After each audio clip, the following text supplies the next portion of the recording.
Olá, muito bom dia, você ouvinte da Rádio Assembleia, sintonizado pela frequência 96.9 FM, a Rádio Assembleia nesse momento já em conexão com a Rádio Senado de Brasília.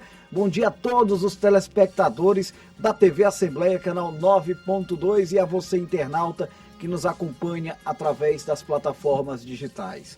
Eu sou Ronald II, falo ao vivo, direto do Complexo de Comunicação da Assembleia Legislativa. A gente traz as principais informações, a cobertura completa das atividades na Casa do Povo do Maranhão por meio do seu Diário da Manhã. Hoje é quarta-feira, não é isso? 20 de maio de 2026. São exatamente 9 horas e 1 minuto. Daqui a alguns minutos, possivelmente, teremos a segunda sessão plenária da semana. A partir das 9h30, regimentalmente, os deputados e as deputadas já podem dar início à movimentação no plenário. Deputado Najib Aikel. Por lá nós temos a repórter Milena Dutra, que está apurando a notícia, já apurando a informação para trazer dentro de alguns instantes para a gente aqui no Diário da Manhã, já com aquele momento que a gente chama de pré-sessão, não é isso? Aquele aquecimento aqui no Diário da Manhã, as expectativas para a sessão plenária de hoje. Aí você já sabe, telespectador da TV Assembleia, 9h30 a gente está encerrando a transmissão simultânea, porque ao vivo você acompanha toda a movimentação na íntegra do plenário. E aí, na Rádio Assembleia do Maranhão, a conexão ao vivo com a participação dos deputados e as deputadas, ou seja, pela rádio, pela TV Assembleia, você acompanha toda essa movimentação. Daqui a pouquinho, gente, eu vou bater um papo aqui com a Sorimar Saboia, presidente da Fundação de Atendimento Socioeducativo do Maranhão. Vamos falar sobre as medidas socioeducativas, entender um pouco mais sobre esse trabalho que também é desenvolvido, claro, no estado do Maranhão, dentro de alguns minutinhos comigo aqui na programação da rádio e da TV Assembleia. Previsão do tempo, né, a movimentação da sessão plenária, aquilo que aconteceu ontem também, você vai ficar por dentro já, uma reportagem com a cobertura da TV Assembleia do Maranhão. E teve agenda também na Comissão de Constituição, Justiça e Cidadania, CCJ. A gente vai trazer as pautas, né, aquilo que foi deliberado pelos deputados e pelas deputadas ao longo da movimentação da comissão que é responsável por analisar, por apreciar a constitucionalidade, a legalidade das matérias que estão em tramitação na Casa do Povo.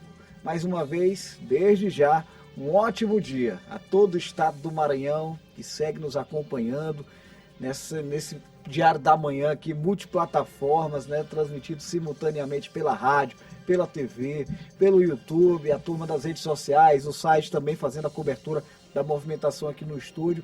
Enfim, tudo isso e muito mais é a partir de agora, direto do Complexo de Comunicação da Assembleia Legislativa. E vamos começar o programa de hoje chamando ao vivo a repórter Milena Dutra. Milena Dutra vem acompanhando ao longo da semana toda a movimentação no plenário. Esteve ontem durante a sessão plenária e hoje também já está lá no plenário, deputado Najib Aikel, preparada para o trabalho de hoje. É com você, Milena, bom dia.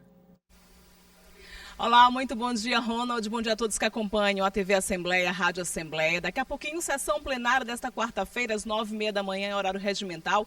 Servidores da casa estão chegando, os deputados também, para mais um dia de trabalho aqui no plenário, na Najib Aikel, mais um dia de pronunciamentos na tribuna, debates importantes, aprovação de matérias também importantes aqui para o estado do Maranhão. Hoje é a segunda sessão plenária da semana, elas seguem até quinta-feira.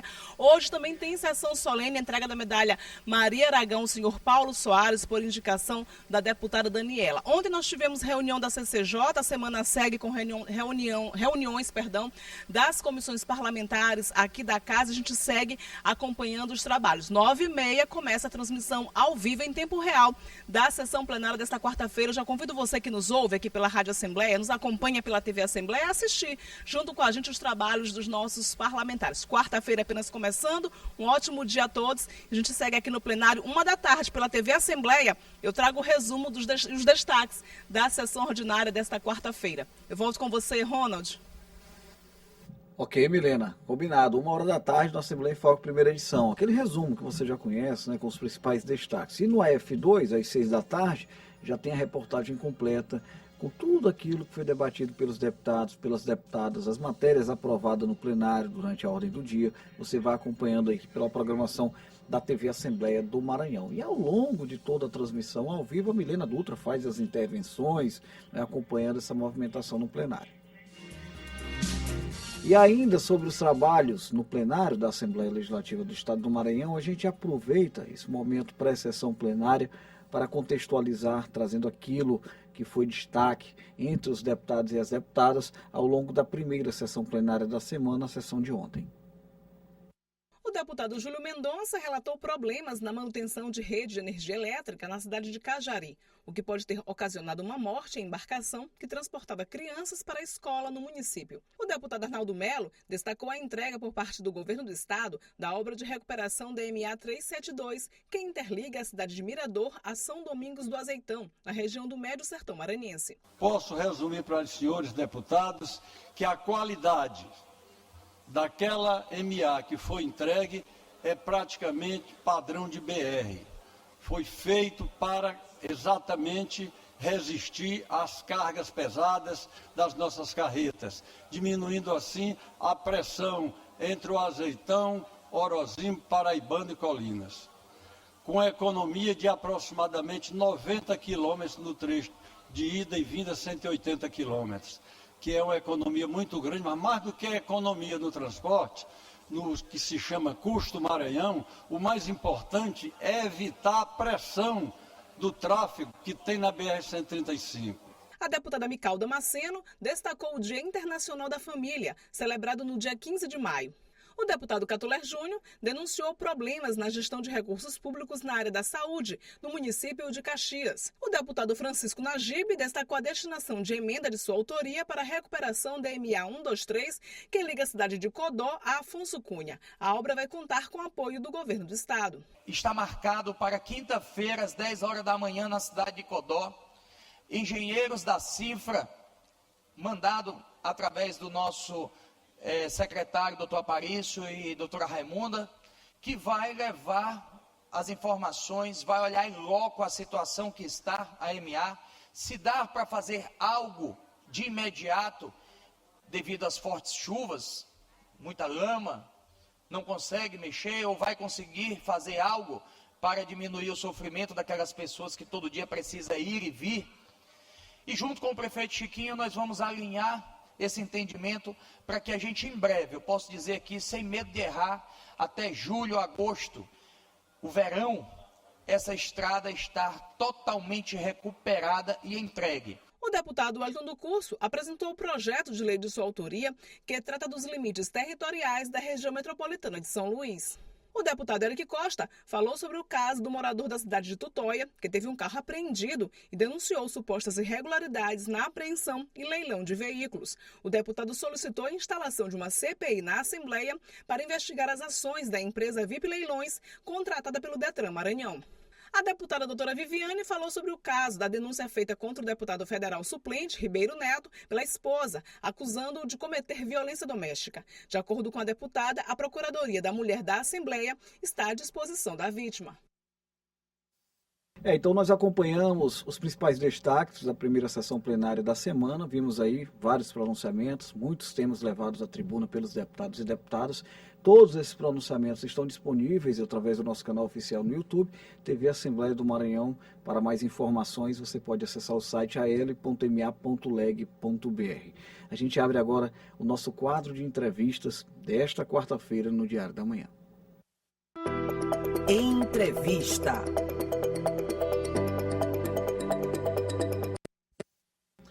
São 9h09. Nossa convidada de hoje já está por aqui. Agradeço a atenção com os nossos ouvintes, com nossa equipe de produção. Agradeço desde já a presença da dona Sorimar Saboia, que é presidente da Fundação de Atendimento Socioeducativo do Maranhão. A gente vai entender um pouco mais sobre os trabalhos aqui da Fundação, sobre as medidas socioeducativas. Ela que é assistente social, graduada pela Universidade Federal do Maranhão, pós-graduada na área de enfrentamento à violência doméstica contra crianças e adolescentes pela Universidade de São Paulo, também especializada em gestão pública pela Escola de Governo do Maranhão e mestra em políticas públicas pela Universidade Federal do Maranhão. Na socioeducação, há mais de 20 anos, ela comanda a pasta desde 2019, tendo passado por vários cargos na instituição, como o de chefe da Assessoria de Planejamento e Ações Estratégicas, ASPLAN. Mais uma vez, dona Sorimar, muito obrigado por estar aqui com a gente para debater sobre um assunto que é de inteiro interesse da sociedade maranhense. Bem-vinda. Obrigada, bom dia aos ouvintes do programa Diário da Manhã, bom dia Ronald Segundo. Obrigado. É uma satisfação.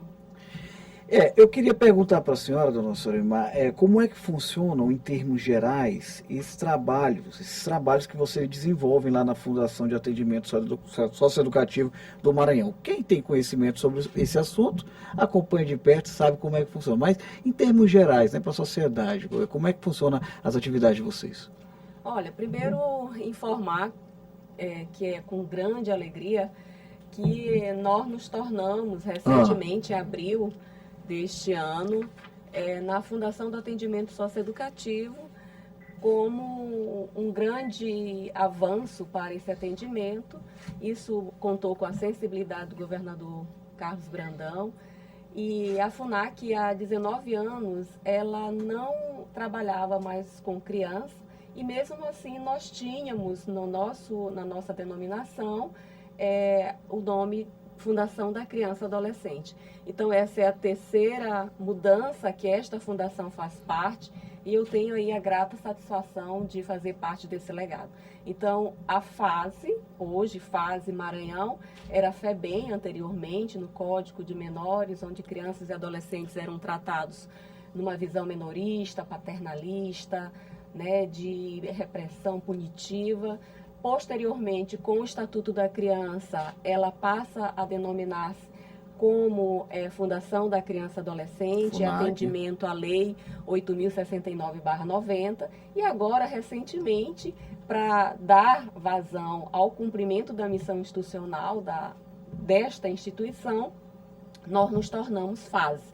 Então, hoje, desde 2007, nós só atendemos adolescentes em cumprimento de medida restritiva e privativa de liberdade. Adolescentes que estão restritos da sua liberdade, que cometeram ato infracional grave e, por conta disso, são sentenciados a todo um processo realizado aqui em São Luís pela Vara da Infância e Juventude, E, após a sua sentença, eles cumprem medidas que são de restrição, que aí a gente tem o programa de semi-liberdade que eu posso posteriormente explicar como isso ocorre, e também medida de internação. Então, são adolescentes que, de fato, estão sob a custódia do Estado em virtude de sua conduta lesiva, de um ato lesivo a pessoas ou a sociedade. A senhora explica que, na prática, essa mudança já vem ocorrendo há muitos anos, mas, assim, institucionalmente, a FUNAC passa a ser FASE a partir de agora, desse ano? Abril de 2026. Abril de 2026. Então, é bem recente essa mudança, e a gente vai cumprir aí uma missão federativa, porque a lei do SINASE, que ela é instituída em 2012, nós fazemos parte de um Sistema Nacional de Atendimento Socioeducativo, que é coordenado pelo Ministério dos Direitos Humanos e Cidadania, e tem uma secretaria específica dentro desse ministério, que é a Secretaria Nacional dos Direitos da Criança e Adolescente. E dentro desse sistema nacional, dona Sorimar, é possível dizer que o Maranhão tem se destacado de maneira positiva? Pergunto isso porque a gente tem visto um trabalho muito forte do governo do Estado nesse sentido, se a gente for falar do aspecto, por exemplo, claro que foge aqui a outra situação, mas do aspecto prisional, o Maranhão já é reconhecido no Brasil como uma grande referência de avanço, de investimento. Eu, particularmente, como repórter da TV Assembleia, já tive a oportunidade de conhecer o sistema prisional do nosso estado, Presídio de Pedrinhas, e aí eu faço essa conexão com esse assunto aqui, porque me parece que isso também é um reflexo de como estão voltados os olhos do governador Carlos Brandão para essa problemática. É possível dizer que dentro desse âmbito das medidas socioeducativas, da fase, o Maranhão ele já pode ser reconhecido de uma maneira positiva a nível de Brasil? Sim, para você ter uma ideia, após esses vários anos de existência, a Fundação ela tem 33 anos. Mudou a nossa denominação, mas não mudou a lei que instituiu essa fundação. Certo. Certo? E aí, somente agora, nesta gestão, nós temos um programa específico no PPA, no Plano Plurianual do Governo do Estado do Maranhão, que se chama, o programa é Proteção e Promoção de Direitos de Adolescente do Atendimento Socioeducativo. E no PPA nós temos 5 ações. Então, o fato da gente ter um programa específico dentro do planejamento orçamentário do governo significa dizer que nós podemos demonstrar nossos resultados, medir nossos indicadores, demonstrar nossas ações efetivamente, o que antes ficava diluído, por exemplo, na Secretaria de Direitos Humanos, que é a secretaria que esta fundação está vinculada. Então, a partir daí, nós temos condições de demonstrar todos os avanços que essa fundação tem conseguido ao longo dos anos no atendimento aos adolescentes que cumprem medida socioeducativa. E aí nós avançamos na estruturação desta fundação, da fase. Hoje nós apontamos como eixos que nós avançamos o próprio eixo sociopedagógico do atendimento socioeducativo, todas as ações que são ofertadas para os adolescentes no âmbito do centro. Nós temos 12 centros socioeducativos distribuídos na região da Grande Ilha, que nós temos 7 centros. São 12 apenas na Grande Ilha? 7 centros na Grande Ilha. Certo. 12 centros no território do Estado do Maranhão. Perfeito. Nós temos 3 na região Tocantina. Nosso atendimento ele é regional, ele atende às regiões, porque ele é um atendimento a nível de Estado. E nós temos também instalado na região dos Cocais. Na região dos Cocais, nós atendemos, nós temos região um programa... de Caxias ali? Caxias, Timon. As nossas unidades, elas estão localizadas no município de Timon, em virtude de ser um município que tem uma grande incidência de adolescentes que cometem ato infracional. E ali é uma região de fronteira, né? Você tem ali praticamente, você está do lado de Teresina e é uma dificuldade, uma complexidade, até para falar sobre segurança pública lá naquela região. Né? Sim.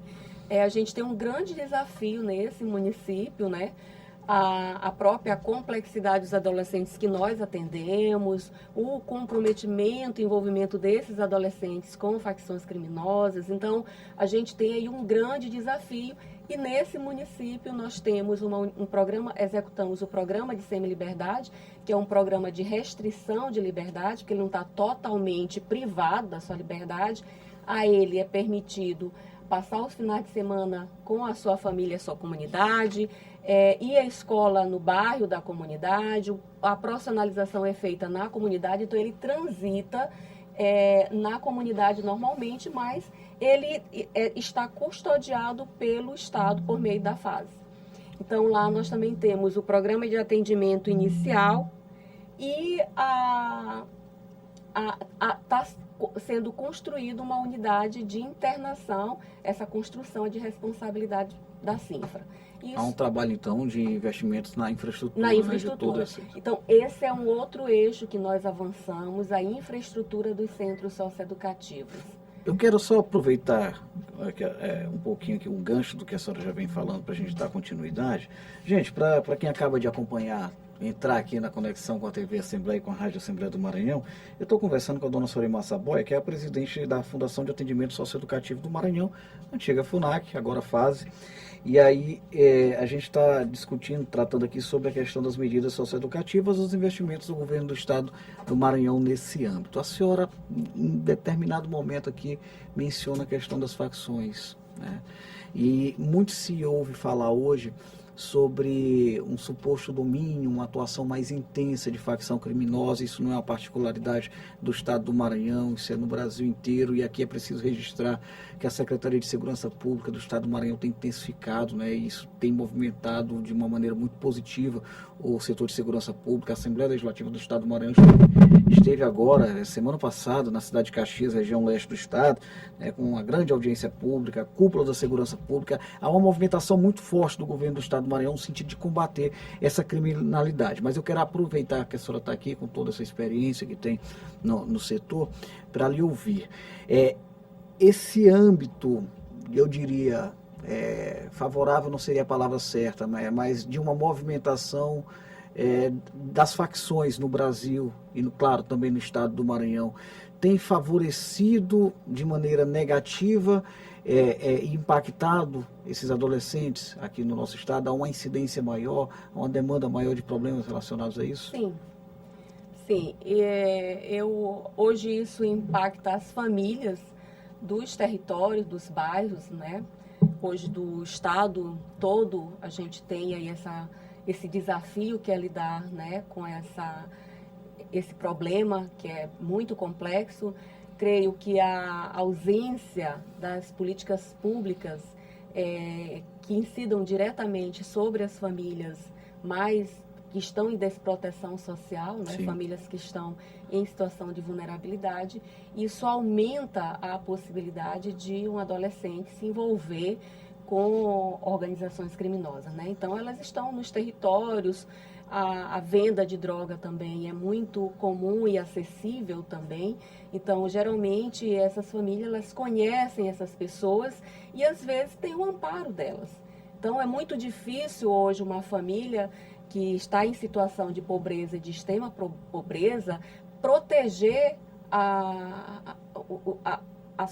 os seus membros, né? Seu filho, sua filha, manter as crianças, a frequência das crianças na escola, se ela não tem, às vezes, o básico. Então, as políticas públicas de geração de renda, de redistribuição de renda, elas precisam chegar a esse público, mas não somente isso, né? Não somente o programa Bolsa Família, que é um programa de transferência de renda. Elas precisam de inserção no mercado de trabalho para garantir e prover suas condições de sobrevivência, né? Para conseguir proteger suas famílias. Então, a escola precisa estar próxima das crianças, das famílias, para identificar situações de violação de direito, situação de desproteção social e auxiliar essa família para que esses adolescentes eles não sejam aí cooptados por essas redes que existem aí em todo o estado. É interessante quando a gente recebe um entrevistado que tem um currículo como a senhora, a gente acaba podendo fugir um pouquinho aqui da pauta e abordar mais um contexto social. Então, eu justifico aqui porque eu também estou abraçando outros eixos da nossa entrevista. E aí, quando eu soube também que nós teríamos essa entrevista hoje, nós falamos com a nossa produção aqui para levantar algumas informações, porque ontem mesmo nós tivemos uma lamentável, né, uma triste notícia aqui, que envolvendo 3 adolescentes, 2 de 13 anos, 1 de 12, que foram apreendidos, né, suspeitos de participação em um estupro coletivo contra uma menina de 12 anos, isso aqui na capital maranhense, né. Trago essa notícia factual para perguntar para a senhora, né, o que a gente pode fazer, né? A educação seria o caminho mais adequado para a gente trabalhar e evitar que esse tipo de notícia, né, possa surgir daqui a alguns anos? Aí nós também tem crescido os atos infracionais, né, envolvendo essas situações de violência sexual por parte de adolescente. Creio que hoje a internet, o acesso livre desses adolescentes, hoje de crianças, né, favorece com que eles tenham acesso a conteúdos impróprios que não são adequados para a sua faixa etária. E aí, responsabilizar ou culpabilizar a família, isso não é adequado, porque a família, embora ela seja responsável, mas vai para além também, às vezes, da sua capacidade de fazer esse controle. A gente sabe que hoje a internet, o menino que acessa um celular, ele pode passar rapidamente a tela sem que os pais consigam acompanhar, sem que eles tenham esse controle. Então, de fato, é um desafio na prevenção. Nós estamos, inclusive, dia 18, foi o dia de combate à violência sexual contra crianças e adolescentes.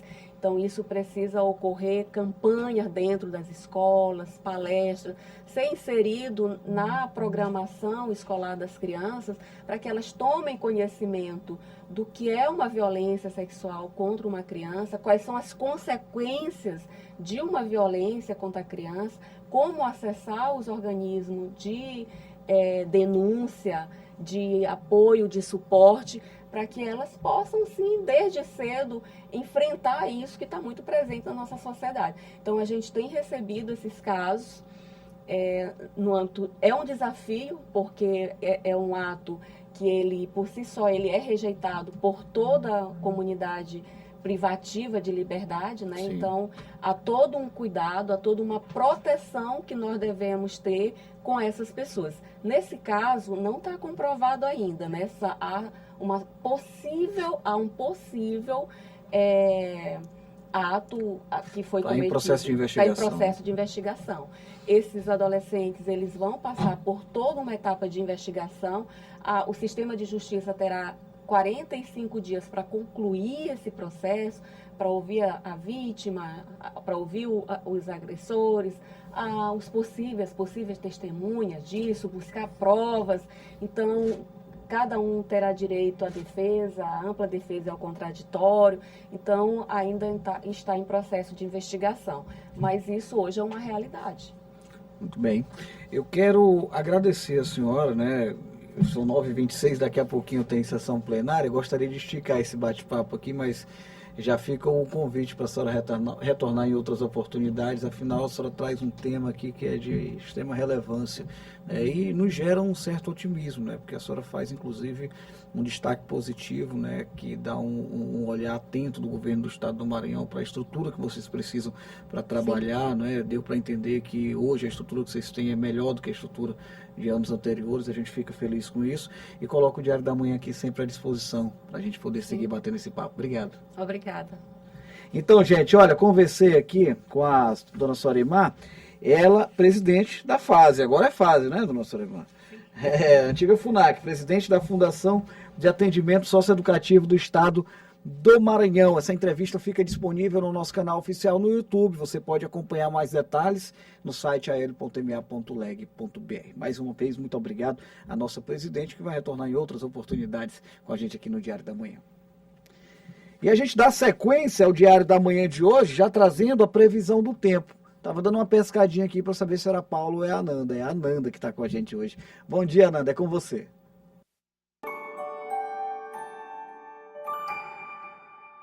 Bom dia para você que nos acompanha no Diário da Manhã. Vamos ver como fica o tempo nessa quarta-feira aqui na capital e também no interior do estado.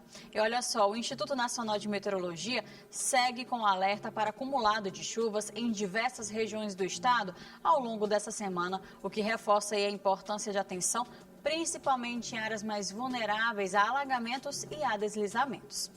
Em São Luís, a quarta-feira é de tempo instável, o dia começa com sol entre muitas nuvens, mas ao longo da tarde há previsão de pancadas de chuva que podem se estender aí até a noite. As temperaturas ficam entre 24 e chegam até os 30 graus, com volume de chuva moderado aqui para a ilha.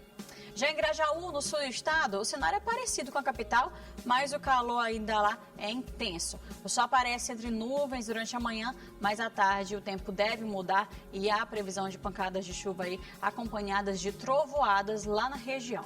A mínima é de 23, a máxima chega a 32 graus, com a sensação térmica elevada lá na região. Em Cidelândia, na região Tocantina, para a gente encerrar, a quarta também é marcada por tempo quente e úmido. O dia começa aí com uma variação de nuvens, o solzinho, mas à tarde há possibilidade de chuva ao longo da tarde e à noite. As temperaturas ficam entre 24 e chegam até os 31 graus, com pancadas típicas do período chuvoso lá na região. É isso, a gente volta daqui a pouquinho no Assembleia em Foco, primeira edição, e eu espero por você.